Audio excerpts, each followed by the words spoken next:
Let me tell you something. Nothing will jolt you awake faster than rolling up to your own land after a year away and realizing you just walked straight into the world's fanciest episode of Squatter Wars. No, really picture this. I was already halfway across Oregon, shoulder throbbing from an old trucking injury, a week out from jackknifing my trailer down by Flagstaff. Could have pushed through, probably should have, but you know how it is when your body tells you enough is enough. So I packed it in, pointed the rig north, and headed for the only place that ever felt like home, 11 acres of pine-wrapped peace out on the edge of Black Needle Lake, Washington.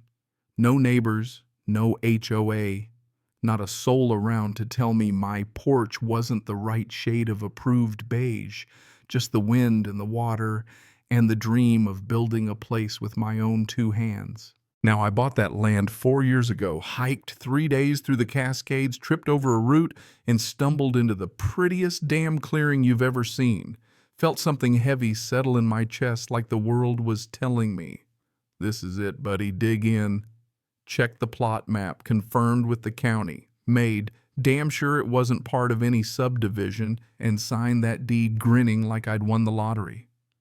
I had plans an off-grid house, something that fit the land instead of bulldozing it.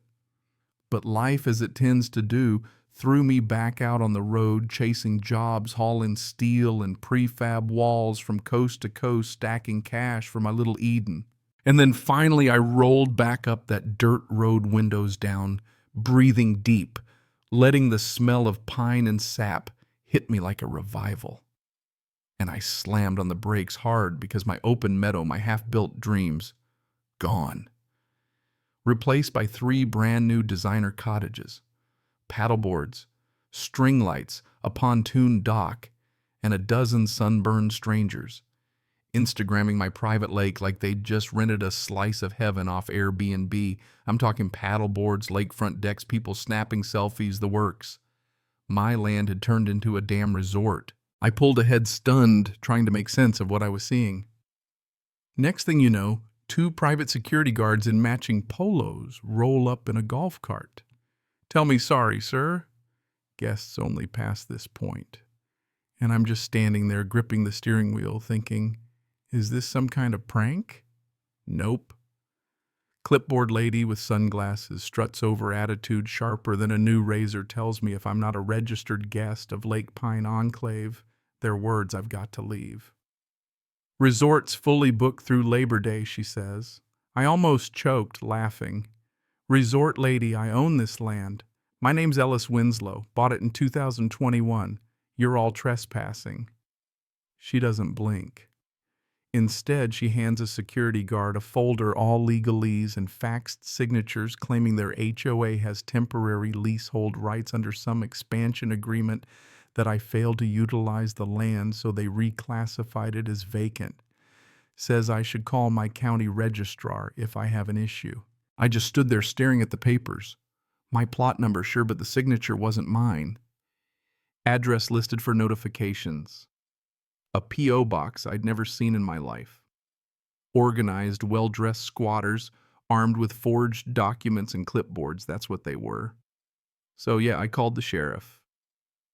Deputies showed up, all starched shirts and polite indifference, checked my deed, looked at my GPS property lines, nodded like they understood. But then they went off to chat with the HOA crew, and when they came back, it was the same old story. "Mr. Winslow, they have paperwork on file with the county. If there's a dispute, it's civil court territory. Nothing we can do until a judge sorts it out." I stared at them, trying to process the idea that people could just waltz in, build a resort on your property, and all the law could say was bring a lawyer. So I parked out of sight, heart pounding, watched their bonfire dance across the lake, and swore to myself that if these folks thought they'd picked an easy target, they had another thing coming. Next morning, sunrise still pink in the pines. I was up with a fresh bandage across my arm, courtesy of last night's impromptu scuffle, patching myself up with a med kit from the truck. Didn't want a medical record floating around, not yet. Hauled out my drone old Nikon camera and set up behind a cedar stand, documenting everything. Drone up at 6 a.m. And what do I see? Professionally printed signs. "Welcome to Lake Pine Enclave garden lights." kayaks for rent with QR codes. They weren't just squatting, they were running a full-on business, out-of-state license plates everywhere. And insult to injury, a hot tub steaming where my wildflowers used to grow. I sent the drone footage everywhere, cloud backup drive a contact at the state land office who owed me a favor. But of course, nothing's ever simple. Not 20 minutes later, security finds me 4 big guys in matching polos already itching for a fight. "You flying that thing," one says, looking for trouble. I just deadpan depends, is the sky private property now too? They don't laugh. Things get physical fast. I get tackled. One of them pulls a knife, slices my arm shallow, but enough to piss me off. But here's the twist. My drone still rolling caught the whole brawl from above. Next thing I know, deputies are back, but guess who they cuff? Yeah, you got it. Me. Bloody bruised, trying to explain that I'm the owner and the victim, not the perp. But HOA security has their story down, and I end up in the back of a cruiser making jokes about their dental plan for the body cam. Holding cell wasn't so bad, all things considered. Rookie deputy patched me up. Let me call the one local lawyer. I remembered billboard guy Justice for the working man. I tell him the story, he just says, "We're gonna need a damn good surveyor and maybe a chainsaw." I get out on bail hurting but stubborn and call in every favor I've got. My buddy Lennox, a cadastral engineer, comes out with enough gear to map the moon, scans the land, overlays the real boundaries with the HOA's sketchy map, and sure enough, he finds a ghost parcel. HOA records shifted the property line just enough to swipe my shoreline and clearing. That signature on their documents, digital paste job, obvious under magnification. I bring it all to Jude Hawley, a local reporter with a taste for blood in the water. He's like a dog with a bone, drones, photos, survey maps, even the medical reports. Within days, his headline blows up: resort built on stolen land. Local HOA accused of fraud. County officials start scrambling. My mugshot pops up online thanks sheriff's office leak, and the HOA's dirty laundry starts flying everywhere. Then out of nowhere, I get a call from Marshall Drevin, a board member on the inside, tired of Karen, their president, running scams. Says he's got the emails, the budget docs, proof she rerouted association funds to a shell company. Wants to meet no phones. I show up, get a fat manila envelope, forged permits, private PayPal accounts, and emails straight from Karen. If he shows up, frame it as a mistake. If he escalates, make him the threat. That's their playbook. So now it's game on. My lawyer files suit, land theft, assault, business fraud, the works, and gets an emergency hearing. Lennox testifies, maps in hand. Jude brings the press. Marshall spills everything: fake board votes, secret rental listings tied to Karen's daughter security contractors with prison records. Then the county raids the HOA office, confiscates everything, and serves a cease and desist at the resort. For the first time in months, the lake is quiet.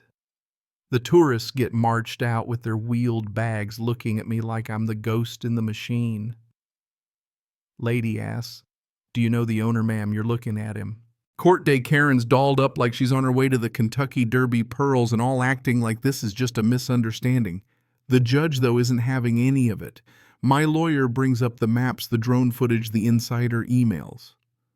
Marshall takes the stand and reads the quote where Karen lays out the plan to control the narrative.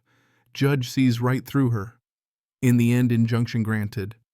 All operations stopped. Rental business shut down. And then, and I'll never forget this, the demolition crew rolls in county supervised, tearing down those designer cottages board by board. The sound of that backhoe crunching through Lake Pine Enclave, I'm telling you, better than any concert. Final verdict. Karen gets 18 years federal. Her thugs, time in prison. The HOA is dissolved, their assets seized and used for restitution. I get my land back, $2.7 million in damages, and best of all, the satisfaction of standing on my own dirt free. Held an auction for the leftover junk deck chair signs, even a flamingo float, and gave every penny to a new nonprofit fighting crooked HOAs. People called me an advocate. I just wanted my land. Built my house the right way, clean, quiet, nothing fancy. Sometimes I still sit out on the porch, watching the fog drift across the water, remembering the fight it took to keep what was mine. And here's what I learned. You can forge a deed, but you can't fake roots. You can rent a view, but you can't buy a home. So tell me, where do you draw the line between regulation and theft? How far would you go to defend your little piece of the world? Drop a comment. Share your story, because I guarantee there's more of us out there than you think. And if you ever see a sign that says, "This land is mine, this view is not for rent," you'll know who put it there.